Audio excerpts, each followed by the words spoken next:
Rated M for mature. Hey!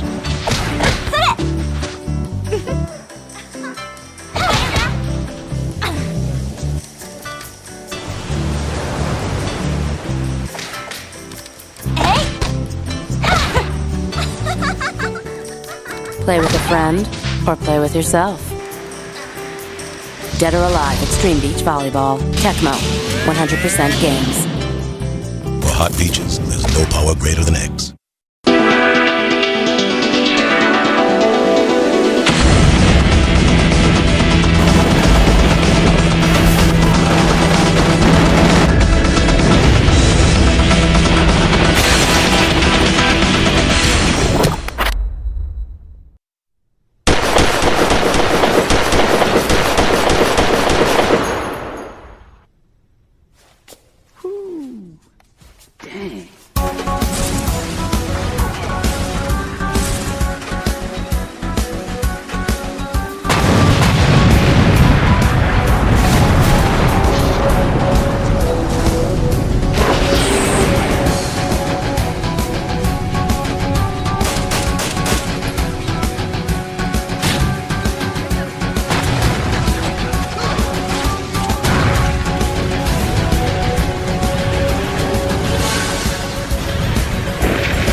Right, maybe 30 long left, maybe.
At the start of 2003, the true cost of Microsoft's determined assault on the console market was soon becoming apparent.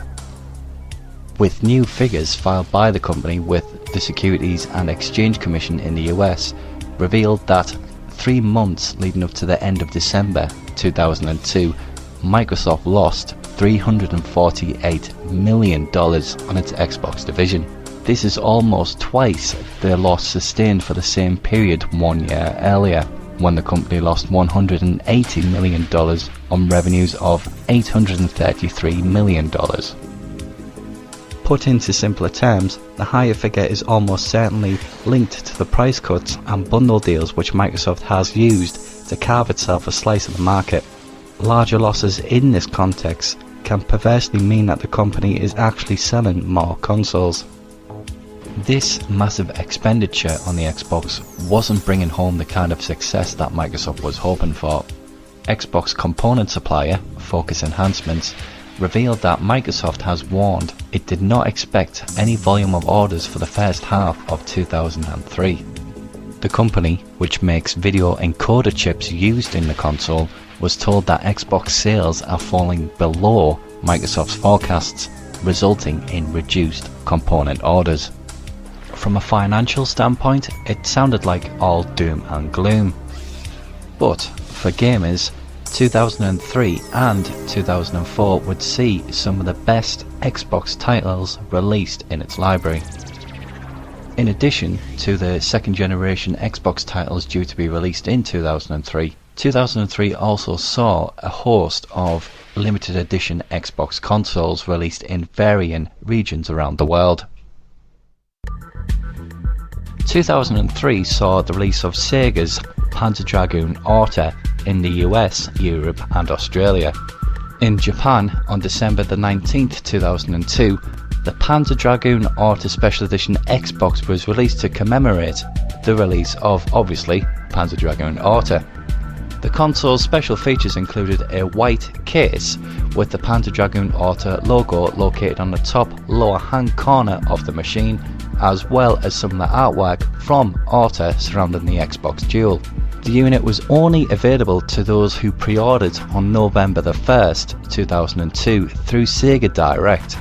Included with the special edition console was a matching white controller S, an Xbox Component AV cable, an Xbox Component AV pack, a copy of Panzer Dragoon Orta with its CD soundtrack, and a dragon head necklace. In total, there was only 999 Panzer Dragoon Orta Xbox consoles released. If you do see one of these extremely rare consoles on the internet, like sites such as eBay, expect to pay quite a heavy price for it. On the 2nd of May 2003, a translucent green limited edition Xbox was released in Europe to celebrate the Xbox's 1-year European birthday. The console came with two matching controller S's and retailed for £149 and €229. It had a limited manufacture of 20,000 units, but only sold 5,000 units in Europe. The styling of the translucent green Xbox is identical to the debug units used in game development, but obviously the retail versions lacked the words debug kit printed on the front of the Xbox. The green controller S, which was bundled with the translucent green Xbox, would be available in retail sold separately. The translucent green limited edition Xbox was also released in Canada and came with one matching green controller S and two games, Crimson Skies and Project Gotham Racing 2.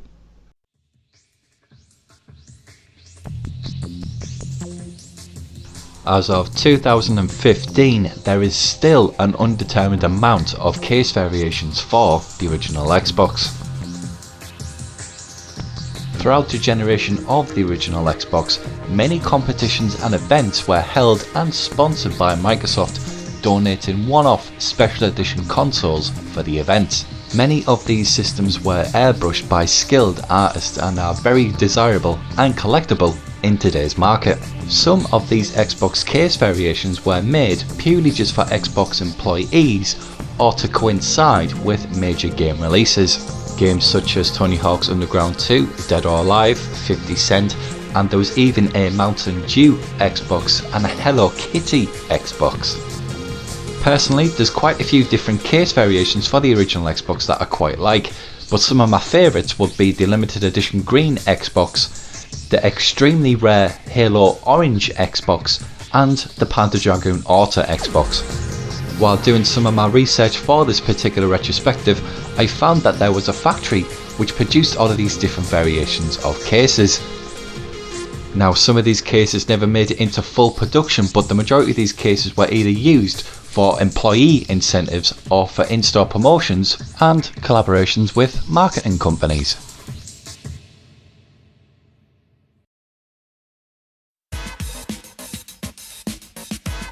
With the addition of Xbox Live in 2002, the Xbox fanbase continued to grow.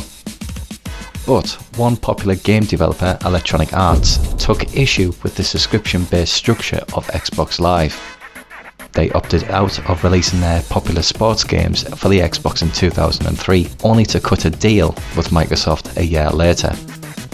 But during Christmas 2003, it meant that every PlayStation 2 game which was produced by Electronic Arts had PlayStation 2 Online plastered all over it, while Xbox players had to make do with local multiplayer.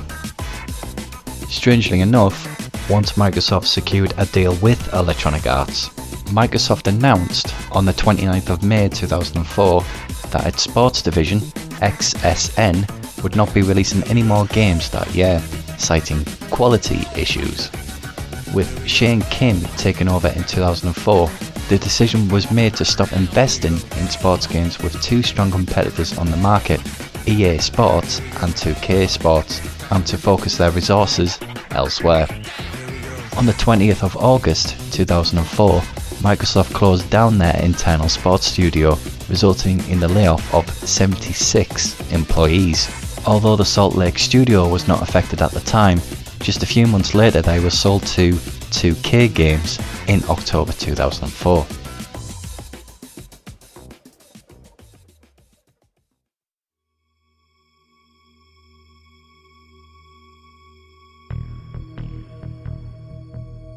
In 2003 and 2004 would have its fair share of cancelled Xbox games.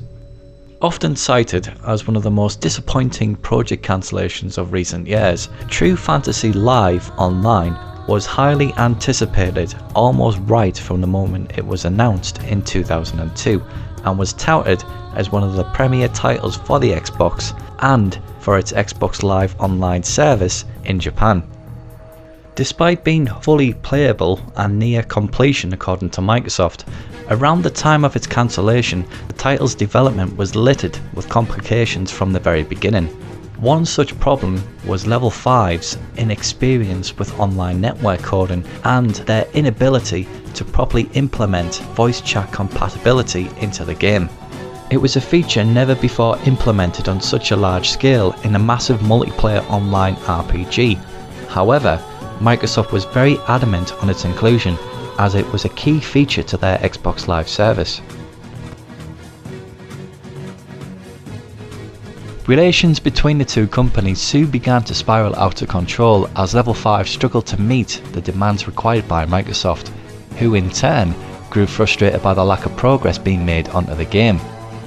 After an extremely short and rather underwhelming showing at the Tokyo Game Show in 2003, True Fantasy Live Online was quietly delayed from its initial fall 2003 release into 2004.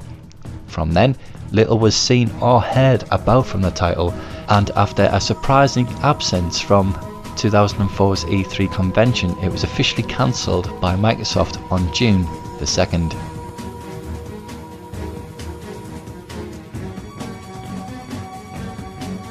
Lamborghini was a racing video game developed by Rage Software. It was cancelled in 2003 due to Rage going into bankruptcy. The team that worked on Lamborghini went on to create the game studio Juice Games, which in turn created the Juiced Racing series. There's a few avid collectors out there who have actually got the full version of Lamborghini on disc and have actually shared these videos on YouTube. Admittedly, I'm very jealous of the people who have got these discs. The game actually got very good reviews from magazines that received review copies from Rage Software. The majority of people that have played Lamborghini have played it in a demo form on the official Xbox magazine's demo disc.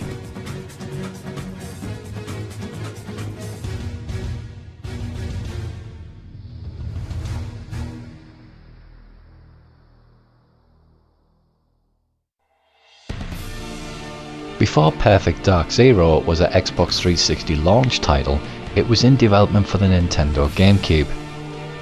But in 2002, Microsoft acquired Rare, and it became an Xbox game that was due to be released in 2004-2005.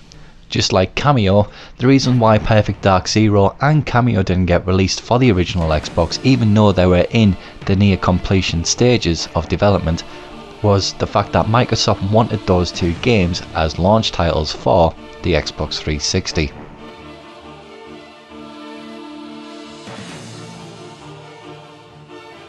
BC was an action-adventure video game developed by Intrepid Computer Entertainment, a satellite studio of Lionhead Studios, and due to be published by Microsoft Game Studios.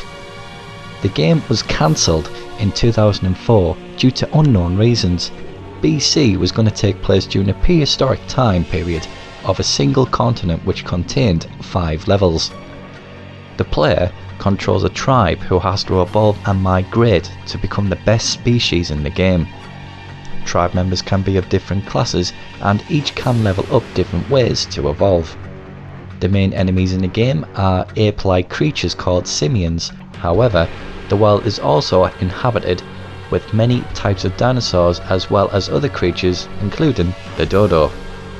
When the game was still in production, Peter Molyneux stated that he was unsure whether he could release it due to the ambitious nature of the gameplay and the high standards that the people developing it were pushing it for.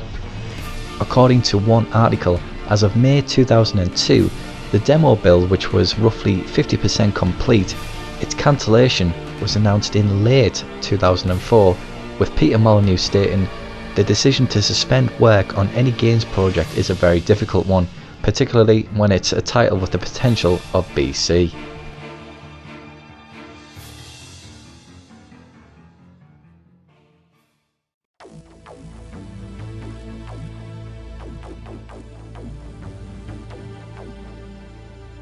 There are many other cancelled Xbox games which never saw the light of day, but thanks to the internet there is still plenty of information regarding these games online. Down below in the video description I will link some websites which have been very helpful in supplying me with this information. A couple of these websites which are well worth mentioning is the Xbox Archive and Past to Present Online. Past to Present also has a YouTube channel which I highly recommend that you check out. Past to Present also details all of the alpha and beta versions of Xbox games which never saw the light of day, or they vary from the final versions of these games that got released. So I highly recommend that you check these websites out. And I also want to say a quick thanks to Past to Present and Xbox Archive, particularly for the preservation of video games, because without them we wouldn't have this information.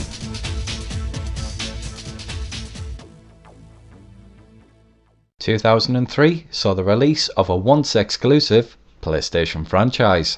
Rockstar Games presents Grand Theft Auto Vice City.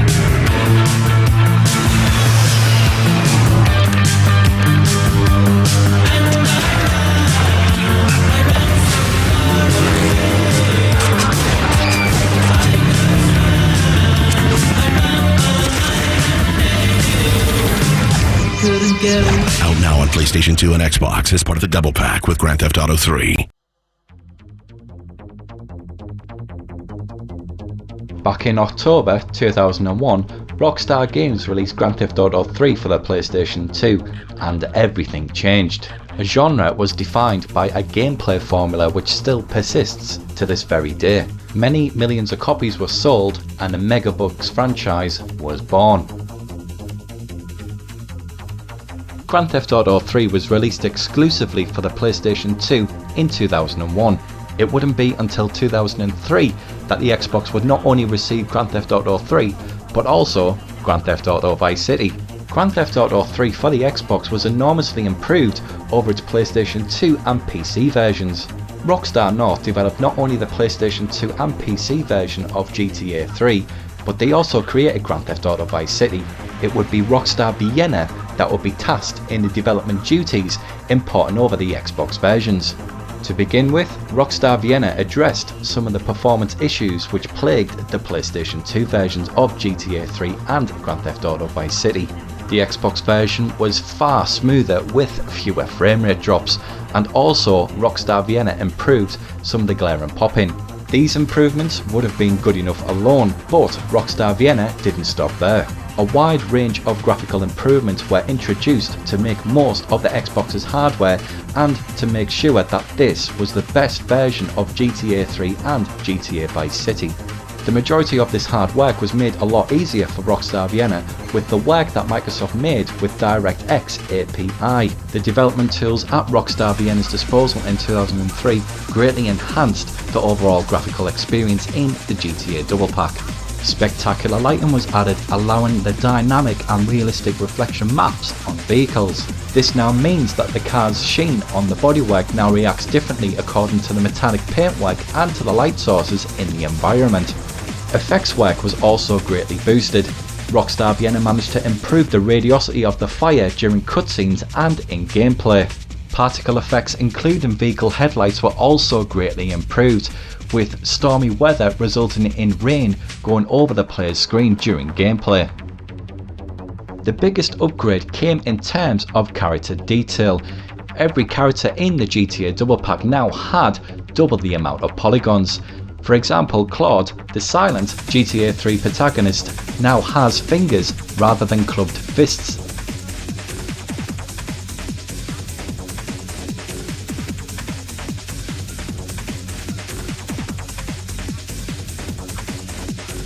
The vehicles in the Xbox conversion also benefited from the boost in detail. This meant that underbonnet engine detail was now modelled in full 3D rather than being a flat texture. Wheels were also significantly more rounded. Although not quite so wide-ranging, environmental detail was also greatly improved, with vegetation and trees in particular standing out in the Xbox conversion. Buildings were also enhanced too, not only in terms of detail but also in terms of shadowing. Audio also got a significant boost as well, with a higher frequency and a better quality output. Texture work on the Xbox conversion operated in a much higher resolution than the PlayStation 2 and PC versions. Initially, the PC version did not include the enhanced assets that the Xbox version had.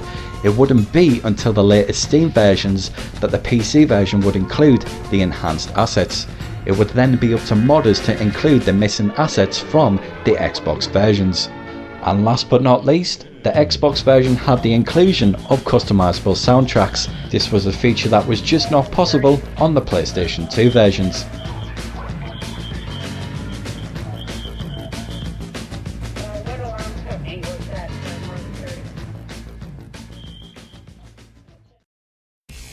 With the Grand Theft Auto franchise now on the Xbox console, it would be the exclusive titles released in 2003 and 2004 which would help bolster the Xbox's sales and its library. Like with any gaming system, there are titles which define that particular console, and there are also games which drag it down. In theory, well developed and highly rated exclusive titles for the Xbox should improve its sales, but games like Quantum Redshift didn't find the initial audience upon release. These titles, which were released in 2003 and 2004, helped define the Xbox as a strong competitor against the PlayStation 2 and the GameCube.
The Xbox is no stranger to bad games. From its initial launch in 2001, games like Zurich got mediocre to bad reviews.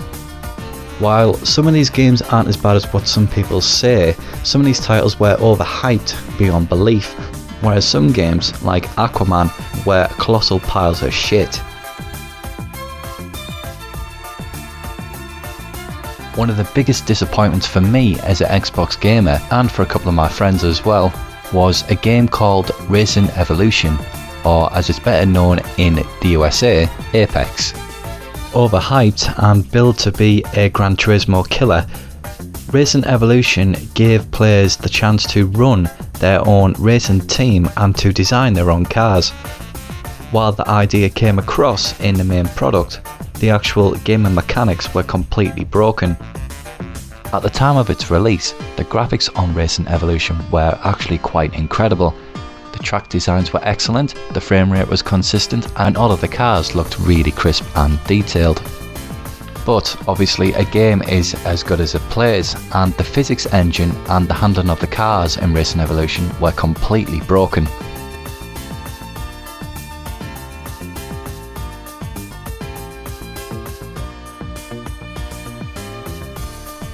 Another highly anticipated Xbox game was Dino Crysis 3. Now this was a big deal for Microsoft. Not only was Capcom a Japanese developer, they had a once exclusive PlayStation franchise now appearing on their console. I remember the huge anticipation for Dino Crysis 3 and what the Xbox could do to take the franchise to another level, but upon reading the actual reviews, the game sounded absolutely terrible. The most common criticism was the camera system. IGN named Dino Crysis 3 as having the worst camera ever. The problem was due to the high speeds that the player would frequently travel at. As with the first two Dino Crysis titles and the early elements of the Resident Evil series, the rooms in Dino Crysis 3 are separated into invisible zones where the camera is set to change once the boundary is crossed. Because of the fast moving jetpack, players would travel between these boundaries rapidly, with multiple camera angles changing, leading to confusion as to where the player is supposed to be going, resulting in the player inadvertently turning back on themselves. Because of the large zones and the long-range auto-aim targeting system, IGN suspected that players would spend 80% of their game firing at enemies that don't appear on the screen. GamePro was disappointed with the way of the enemies' entry into battle, with them literally appearing out of thin air. Surprise, motherfucker! Dino Crysis 3 was one of the worst gaming sequels ever, and undoubtedly one of the biggest disappointments for Xbox owners in 2003. The piss-poor camera system and the monotonous level design really killed Dino Crysis 3 and the Dino Crysis franchise. And finally, Robocop. Judging by the reviews, I wasn't the only person who thought that this game was an insult to the classic movie. Have you ever seen Robocop, the movie? It's great! It's not this! This is... Oh, yeah. When does Robocop say, oh yeah?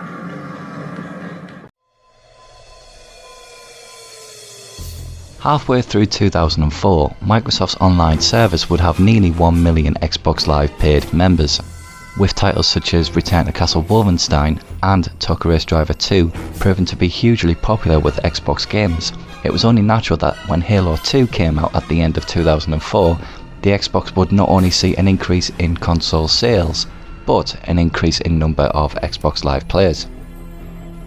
On release, Halo 2 was the most popular video game on Xbox Live, holding that rank until the release of Gears of War on Xbox 360 nearly 2 years later.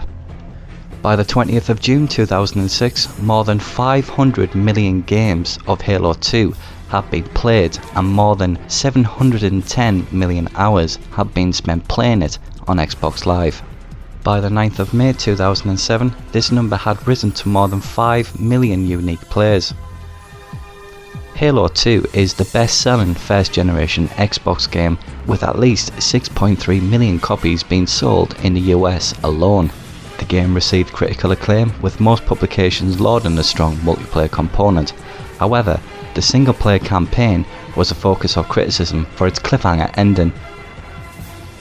The first official release of Halo 2 was in Canada, Australia, New Zealand and the United States on November the 9th, 2004. Anticipation for the game was high. 3 weeks before release, a record 1.5 million copies had already been pre-ordered.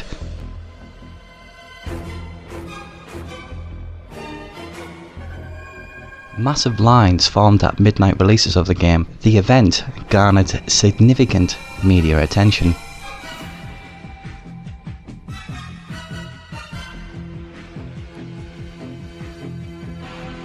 Microsoft is predicting that first day sales of Halo 2 will hit $100 million. $100 million by the end of today. So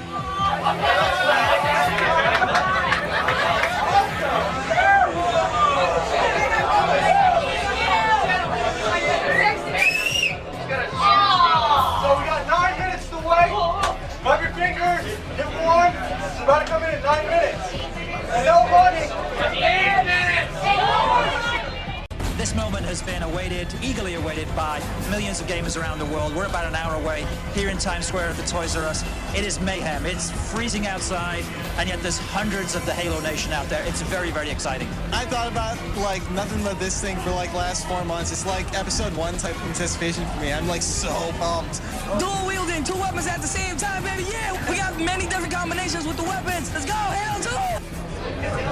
You guys should go check out the Best Buy line. It's a lot bigger. Look at that, Jack. Best Buy's kicking EV's ass. No, I'm serious, dude. It's fucking huge. There's at least 300 people in the line. Halo Nation, which is now over 5 million strong. It's interesting, unlike a lot of video games, it actually grew. It didn't explode and then diminish. You know, Halo Nation now, with it being Xbox Live on Halo 2, they just can't wait. No other game does this. There's 1 million Xbox Live subscribers. There's 1.5 million Halo people who have this pre-ordered. It's gonna go for 2.5 million copies. So that's gonna bring Xbox Live at least another 1 million customers. For one, I was laid off, so I don't work tomorrow, which is great because Halo 2 is... and I'm done with school. I have no life. It's all about Halo.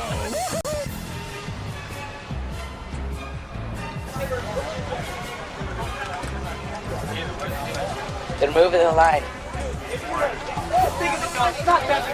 Why? Because people are causing too much trouble. Is the system manager of EB Games? That I am.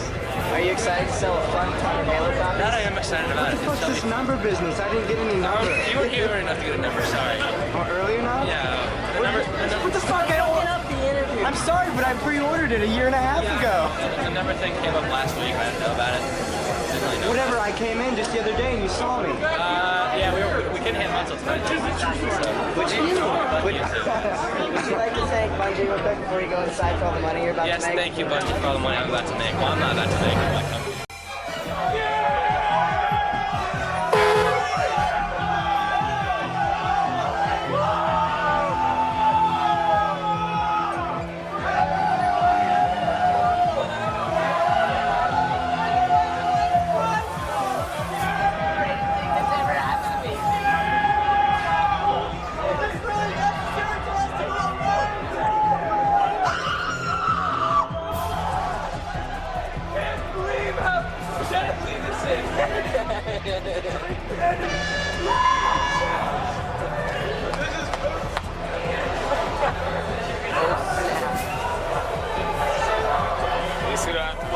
There's still people flooding in.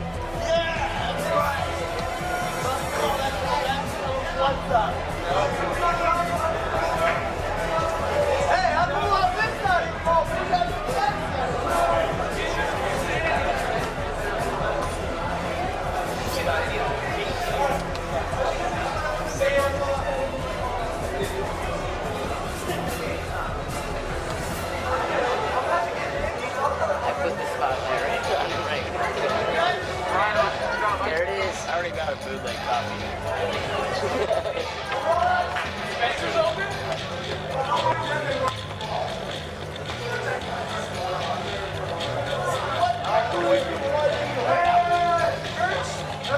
My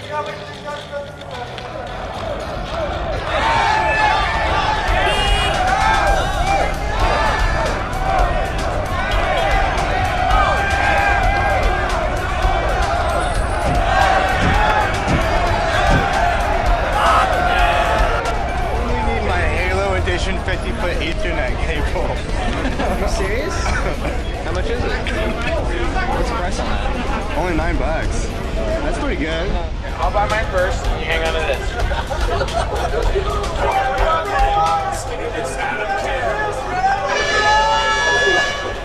In the next 72 hours, Halo 2 will be sold in 27 countries in 8 different languages. And there's going to be another 1,200 stores in London, Seoul, Tokyo, Toronto open in similar Midnight Madness events. I mean, this is bigger than a video game. This is a true entertainment phenomenon. The game sold 2.4 million copies and earned up to $125 million in its first 24 hours on the store shelves, thus outgrossing the movie Pirates of the Caribbean Dead Man's Chest as the highest grossing release in entertainment history. In the UK, the game sold 260,000 units in its first week, making it the third fastest selling title in that territory. Several publications have listed Halo 2's matchmaking technology as one of the turning points in the gaming industry during the 2000s. American television channel G4 stated that Bungie's sequel was a shot in the arm for Xbox Live subscriptions and previewed many of the features that would set the standard for Microsoft's online service for their next machine.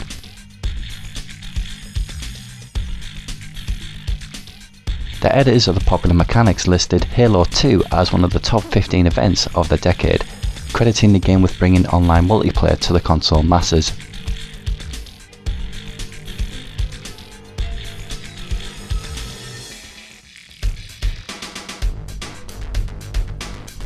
From 2005 onwards, Microsoft would quickly drop support for the Xbox in favour of their new console.